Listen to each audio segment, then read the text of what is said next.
Oke, perkenalkan nama saya Ignacio Yuni. Saya dari kelas 11 IPS 3. Kita panjatkan puji dan puji syukur kepada Tuhan Yang Maha Esa karena sehingga kita masih diberi kesehatan dan kekuatan untuk menjalankan seluruh aktivitas kita pada hari ini dan hari-hari berikutnya. Oke, jadi di dalam video ini saya akan menjelaskan tentang integrasi sosial di tengah pandemi virus COVID-19. Jadi teman-teman, sebelum kita masuk ke tentang pandemi virus COVID-19 ini, kita harus tahu tentang integrasi sosial dan COVID-19. Apa sih hubungan integrasi sosial dan COVID-19 ini? Jadi kita akan membahas satu-satu. Terlebih dahulu kita bahas tentang integrasi sosial. Jadi teman-teman, integrasi sosial yaitu integrasi adalah sebuah sistem yang mengalami pembaruan sehingga membentuk suatu kesatuan yang utuh. Sedangkan integrasi yang berasal dari bahasa Inggris yaitu integration, yaitu suatu kesatuan yang utuh atau kesempurnaan. Jadi dia tuh kayak menyeluruh gitu, keseluruhan. Dan sosial sendiri itu berarti masyarakat, suatu sistem masyarakat yang berinteraksi.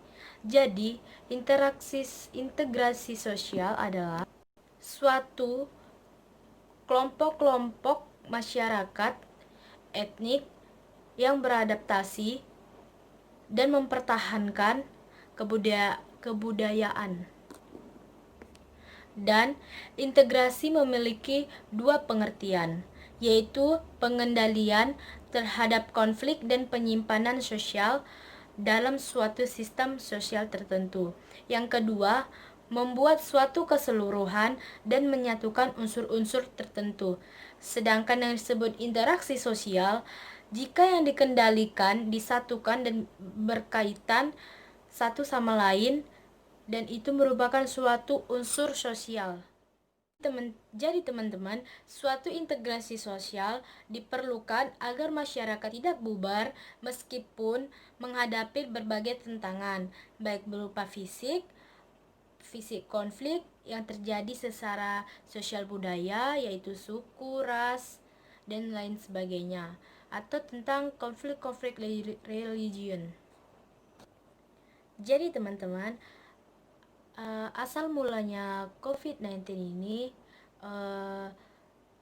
pertama berada di Wuhan, yaitu Wuhan, Cina, dan di mana beberapa fakta atau mitosnya itu berasal dari makanan yang mereka makan, yaitu kelelawar, hewan kelelawar yang mendatangkan COVID-19 itu. Jadi tersebar luasnya COVID-19 pertama di Wuhan, lalu ke Australia, Italia, dan negara-negara lainnya termasuk Indonesia. Bukan hanya Indonesia saja yang kena, tetapi seluruh dunia turut berduka atas bumi yang karena telah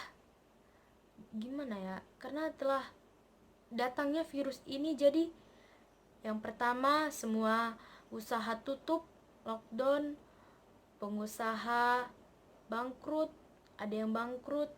Yang ketiga, adanya kekurangan ekonomi pada masyarakat.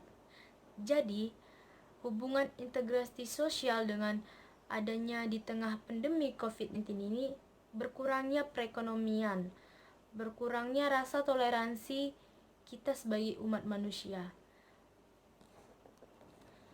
Dan setelah adanya COVID ini, ada juga sifat baik dan buruknya. Ya, jika sifat yang baiknya itu kita bisa berkumpul dengan keluarga kita, bisa berkumpul dengan dan semakin dekat dengan keluarga kita. Ya, walaupun tidak bisa berkumpul-kumpul dengan saudara-saudara kita yang jauh, yang dari Kalimantan, dari Sumatera, dan lain sebagainya. Jadi walaupun adanya COVID-19 ini, kita bisa semakin mempercayai diri kita, dan sebelumnya kita wajib mencuci tangan agar kita terhindar. Dan jangan panik sehingga jika kita panik, kita mau lakukan apa, jadi gitu teman-teman. Oke. Oke guys, jadi nggak usah lama-lama. Thanks for watching, bye bye.